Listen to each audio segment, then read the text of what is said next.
Marketing plan उस document, report या road map को कहेंगे जो ऑर्गेनाइजेशन का मार्केटिंग से जुड़ा स्ट्रेटेजी, मार्केटिंग से जुड़ा एक्टिविटीज और मार्केटिंग के अप्रोच के बारे में जानकारी प्रदान करता है। अगर दूसरी तरह से बोला जाए तो प्रोडक्ट्स को बनाने में, डेवलप करने में और प्रोडक्ट्स को कंज्यूमर तक पहुंचाने के लिए ऑर्गेनाइजेशन कौन सा मार्केटिंग स्ट्रेटजीज अपनाती है, कौन कौन सा एक्शंस लेती है, एक्टिविटीज परफॉर्म करती है, कैसे प्रमोशनल और एडवर्टाइजिंग एक्टिविटीज परफॉर्म करती है, इसके बारे में जानकारी मार्केटिंग प्लान प्रोवाइड करता है। इतना ही नहीं, ऑर्गेनाइजेशन का मार्केटिंग से जुड़ा ऑब्जेक्टिव्स, मार्केटिंग से जुड़ा फंक्शंस और मार्केटिंग से रिलेटेड फ्यूचर एक्टिविटीज के बारे में भी मार्केटिंग प्लान से जाना जा सकता है। यह कहने की बात नहीं है कि जितना अच्छा मार्केटिंग प्लान होगा, ऑर्गेनाइजेशन का मार्केटिंग से जुड़ा ऑब्जेक्टिव्स को अचीव करना उतना आसान होगा और प्रोडक्ट्स को मार्केट में पहुंचाना भी आसान हो जाएगा। इसके अलावा अच्छा मार्केटिंग प्लान ऑर्गेनाइजेशन का ग्रोथ और प्रॉफिट्स में पॉजिटिव इंपैक्ट लाता है। जैसा कि हम लोग जानते हैं कि समय के बदलने के साथ साथ मार्केटिंग के प्रोसेस, मार्केटिंग करने के तरीकों में भी बदलाव देखने को मिलता है। तो इस बदलाव के साथ तालमेल बैठाने के लिए समय समय पर मार्केटिंग प्लान में भी जरूरी बदलाव, जरूरी अपग्रेडेशन लाना होता है। अच्छा, मार्केटिंग प्लान एक प्रोडक्ट के लिए भी बनाया जा सकता है या पूरा का पूरा ऑर्गेनाइजेशन के लिए भी मार्केटिंग प्लान बनाया जा सकता है। मार्केटिंग प्लान को बनाते समय मार्केट का प्रॉपर रिसर्च किया जाता है, करंट मार्केटिंग सिचुएशन को एनालाइज किया जाता है, फ्यूचर मार्केट सिचुएशन के बारे में अनुमान लगाया जाता है, कंज्यूमर और उनके नीड्स को समझने का प्रयास किया जाता है, फाइनेंस और बजट से जुड़ा अलग अलग प्रकार की जानकारी, इंफॉर्मेशन इकट्ठा की जाती है। सिचुएशन के हिसाब से मार्केटिंग प्लान सिंपल भी हो सकता है और कभी कभी मार्केटिंग प्लान कॉम्प्लेक्स भी हो जाता है। ऑर्गेनाइजेशन नया हो या पुराना, छोटा हो या बड़ा, लगभग सभी प्रकार के लिए इंपॉर्टेंट होता है, जरूरी होता है, क्योंकि मार्केटिंग प्लान ऑर्गेनाइजेशन को मार्केटिंग से रिलेटेड एक डायरेक्शन प्रोवाइड करता है और मार्केटिंग के प्रोसेस को सही से परफॉर्म करने में हेल्प भी करता है। अब तक हम लोगों ने जाना कि मार्केटिंग प्लान क्या होता है। चलिए आगे बढ़ते हैं और मार्केटिंग प्लान के नेचर को पढ़ते हैं। पहला, रिटन डॉक्यूमेंट। मेजोरिटी केसेस में मार्केटिंग प्लान रिटन होता है। दूसरे शब्दों में मार्केटिंग प्लान एक रिटन डॉक्यूमेंट होता है जिसमें मार्केटिंग से जुड़े सारे एक्टिविटीज, सारे स्ट्रेटजीज, सारे अप्रोच का डिटेल लिखा होता है। मार्केटिंग प्लान एक ऐसा डॉक्यूमेंट होता है जो मार्केटिंग से जुड़ा एक्टिविटीज को गाइडेंस प्रोवाइड करता है। मतलब मार्केटिंग से जुड़े एक्टिविटीज को कैसे परफॉर्म करना है, इससे जुड़ा इंफॉर्मेशन, इससे जुड़ा गाइडलाइंस मार्केटिंग प्लान में अवेलेबल होता है। अगला, अचीविंग ऑब्जेक्टिव्स। जब मार्केटिंग प्लान का डॉक्यूमेंट ऑर्गेनाइजेशन को मार्केटिंग से जुड़ा एक्टिविटीज को परफॉर्म करने में गाइडेंस प्रोवाइड करेगा तो इससे ऑर्गेनाइजेशन को अपने मार्केटिंग से जुड़ा गोल्स को, ऑब्जेक्टिव्स को अचीव करने में आसानी होगी। अगला, डायनामिक इन नेचर। हम लोग जानते हैं कि मार्केटिंग से जुड़ा फैक्टर्स, कंपोनेंट्स और एनवायरनमेंट में समय समय में बदलाव देखने को मिलता है, चेंजेस देखने को मिलता है।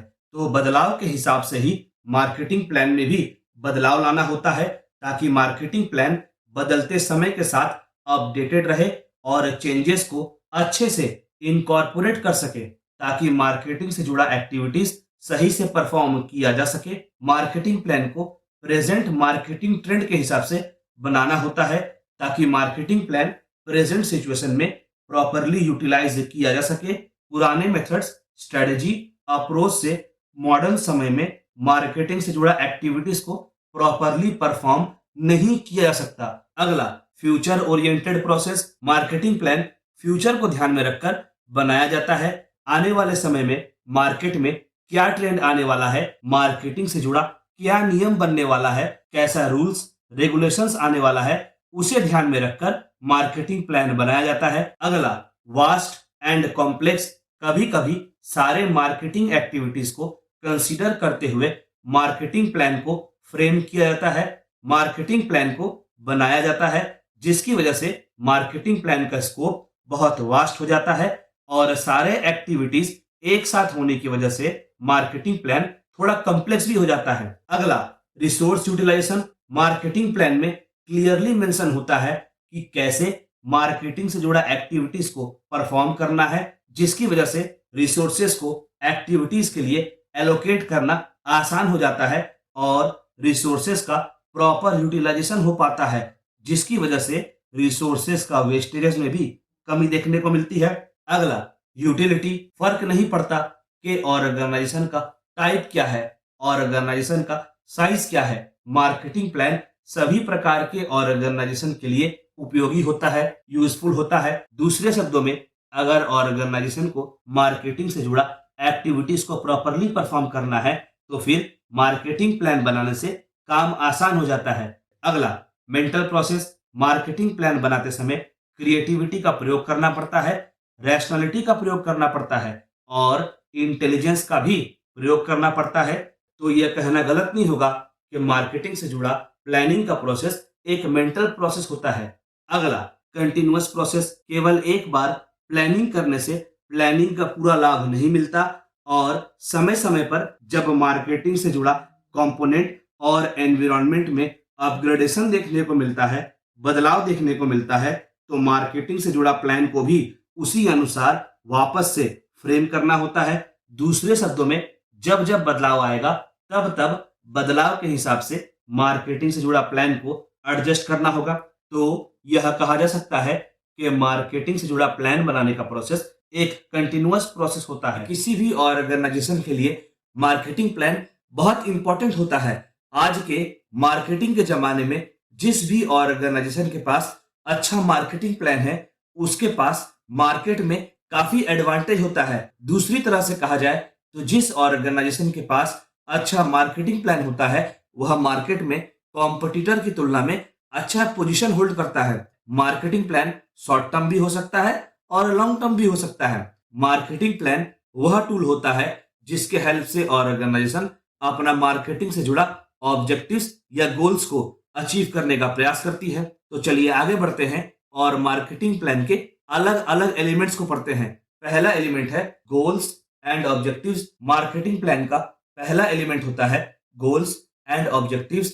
सबसे पहले ऑर्गेनाइजेशन को अपना मार्केटिंग से जुड़ा गोल्स और ऑब्जेक्टिव्स को तय करना होता है और यह डिसाइड करना होता है कि कौन सा एक्टिविटीज परफॉर्म करना है ताकि मार्केटिंग से जुड़ा गोल्स या ऑब्जेक्टिव्स को अचीव किया जा सके। दूसरे शब्दों में, जिन भी ऑब्जेक्टिव्स या गोल्स को ध्यान में रखकर ऑर्गेनाइजेशन मार्केटिंग का प्रोसेस परफॉर्म करती है, ऑर्गेनाइजेशन उन गोल्स या ऑब्जेक्टिव्स को अचीव करने का प्रयास करती है। गोल्स या ऑब्जेक्टिव्स को सेट करते समय इस बात का ध्यान रखना होता है कि गोल्स या ऑब्जेक्टिव्स मेजरेबल होना चाहिए, गोल्स या ऑब्जेक्टिव्स रियलिस्टिक होना चाहिए और गोल्स या ऑब्जेक्टिव्स अचीवेबल होना चाहिए। गोल्स या ऑब्जेक्टिव्स को सेट करने से पहले मार्केट का रिसर्च या मार्केट का इन्वेस्टिगेशन करना जरूरी हो जाता है। अगला एलिमेंट है मार्केट इन्वेस्टिगेशन। मार्केट का इन्वेस्टिगेशन भी मार्केटिंग प्लान का एक बहुत इंपॉर्टेंट एलिमेंट होता है। मार्केट का इन्वेस्टिगेशन करने से मार्केट में चल रहा प्रेजेंट ट्रेंड सिचुएशन के बारे में पता चलता है। इतना ही नहीं, मार्केट के इन्वेस्टिगेशन से ऑर्गेनाइजेशन अपना थ्रेट और अपॉर्चुनिटीज दोनों के बारे में जान पाती है। इसके अलावा मार्केट का साइज, मार्केट में ऑफर किया जा रहा प्रोडक्ट्स का क्वालिटी, कंपटीशन का लेवल आदि को एनालाइज कर पाती है। अगला एलिमेंट है टारगेट मार्केट। ऑर्गेनाइजेशन को अपना टारगेट मार्केट को आइडेंटिफाई करना बहुत जरूरी होता है। टारगेट मार्केट को आइडेंटिफाई करने के बाद ही ऑर्गेनाइजेशन सही प्रोडक्ट्स को बना पाएगी, सही प्रोडक्ट्स को डेवलप कर पाएगी। जब मार्केट के अनुसार प्रोडक्ट्स डेवलप होंगे तो इससे कंज्यूमर का नीड्स, कस्टमर का नीड्स आसानी से सेटिस्फाई किया जा सकेगा और ऑर्गेनाइजेशन मार्केट में अच्छा पकड़ बना पाएगी। अगला एलिमेंट है पोजीशनिंग ब्रांड और प्रोडक्ट्स। टारगेट मार्केट को आइडेंटिफाई करने के बाद ब्रांड को अपने आप को या प्रोडक्ट को मार्केट में पोजीशन करना पड़ता है। कहने का मतलब हुआ, प्रोडक्ट या ब्रांड को अपना आइडेंटिटी एस्टैब्लिश करना होता है। ब्रांड या प्रोडक्ट को यह बताना होता है कि उसका क्या क्या क्वालिटी है, क्या क्या फीचर्स है।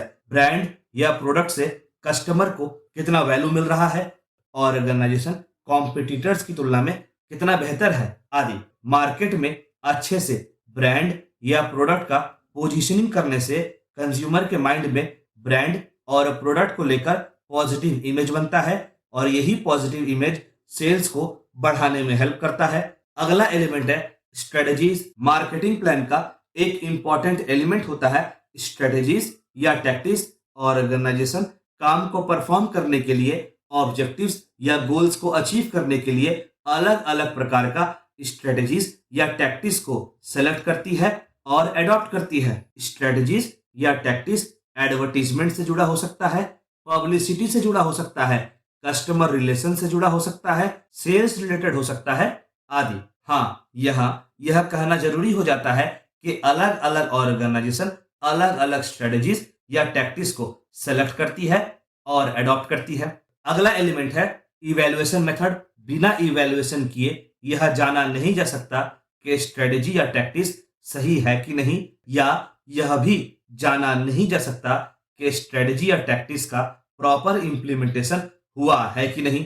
इवैल्यूएशन का मेथड भी मार्केटिंग प्लान का एक एलिमेंट होता है। किसी भी मार्केटिंग स्ट्रेटजी या टैक्टिक्स का सही से इवैल्यूएशन किया जाना बहुत जरूरी होता है। अगला एलिमेंट है बजट। मार्केटिंग प्लान का one of the most important element होता है बजट। मार्केटिंग से जुड़ा किसी भी एक्टिविटी को परफॉर्म करने के लिए ऑर्गेनाइजेशन कितना पैसा या रिसोर्सेस को लगाने का प्लान कर रही है, इसका पता बजट से चलता है। जिस स्केल में मार्केटिंग का एक्टिविटीज परफॉर्म किया जाता है उसी स्केल में बजट सेट होता है। आमतौर पर ऑर्गेनाइजेशन को मार्केटिंग से जुड़ा कई डिसीजंस लेना होता है और मार्केटिंग डिसीजंस रैंडम तरह से नहीं लिए जाते हैं, बल्कि मार्केटिंग डिसीजंस डेटा पे आधारित होते हैं। जितना मार्केटिंग प्लान इफेक्टिव होगा, मार्केटिंग से जुड़ा स्ट्रेटजीज को फ्रेम करना और इंप्लीमेंट करना उतना आसान होगा और ऑर्गेनाइजेशन का गोल को अचीव करना भी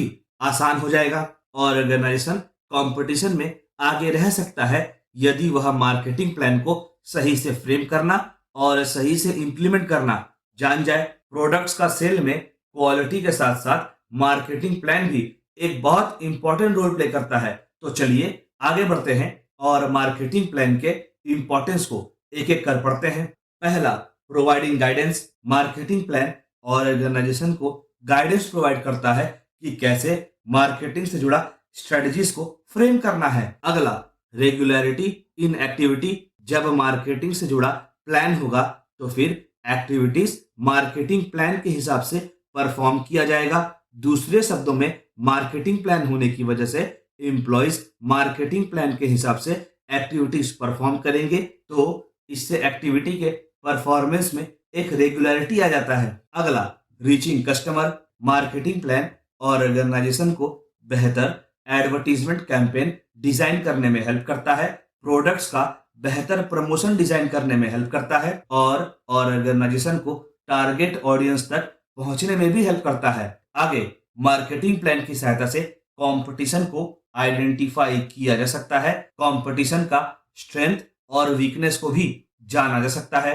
इस जानकारी की सहायता से ऑर्गेनाइजेशन अपने आप को मार्केट में अच्छे से पोजीशन कर पाती है और यूनिक प्रोडक्ट बना पाती है। अगला, increasing sales. Marketing plan organization का सेल्स को इंक्रीज करने में हेल्प करता है। मार्केटिंग प्लान ऑर्गेनाइजेशन को प्रोडक्ट को मार्केट करने में हेल्प करता है, जिससे प्रोडक्ट कस्टमर तक और टारगेट मार्केट तक सही से पहुंच पाता है, जिससे ऑर्गेनाइजेशन का सेल्स इंक्रीज होने का चांसेस बढ़ जाता है। प्रोडक्ट को कैसे बनाया जाए या यूं कहें प्रोडक्ट कैसे बिकेगा, इसका जानकारी भी मार्केटिंग प्लान से मिलता है। मार्केटिंग प्लान कस्टमर को समझने में काफी हेल्प करता है, जिससे प्रोडक्ट कस्टमर या कंज्यूमर के हिसाब से बनता है। जब प्रोडक्ट कस्टमर या कंज्यूमर के नीड्स और रिक्वायरमेंट्स के हिसाब से बनता है तो कस्टमर सेटिस्फाइड होता है, तो कंज्यूमर सेटिस्फाइड होता है। अगला, allocation of budget. Marketing plan की सहायता से मार्केटिंग से जुड़े एक्टिविटीज के लिए बजट को तय करना आसान हो जाता है। मार्केटिंग प्लान पहले से बता देता है कि कौन कौन से एक्टिविटीज को परफॉर्म करना है और एक्टिविटीज को एनालाइज करके यह आइडिया हो जाता है कि इस एक्टिविटी को परफॉर्म करने के लिए कितने रिसोर्सेज लगेंगे। अगर खर्चों का आइडिया नहीं हो पाता तो फिर अनुमान लगाया जाता है कि कितना रिसोर्सेज लगेगा, जिससे अलग अलग एक्टिविटीज के लिए रिसोर्सेज को एलोकेट किया जा सकता है। अगर रिसोर्सेज के बारे में आइडिया नहीं लग पाता तो फिर एस्टिमेट लगाया जाता है, तो फिर अनुमान लगाया जाता है कि एक्टिविटीज को परफॉर्म करने के लिए कितना रिसोर्सेज को एलोकेट करना होगा। अगला इंपॉर्टेंस है सेटिंग अकाउंटेबिलिटी। मार्केटिंग प्लान केवल यह नहीं बताता कि कौन सी एक्टिविटी परफॉर्म करना है, बल्कि यह भी बताता है कि कौन सा एम्प्लॉय किस एक्टिविटी को परफॉर्म करेगा। तो इससे काम से जुड़ा, एक्टिविटी से जुड़ा अकाउंटेबिलिटी को तय करना आसान हो जाता है।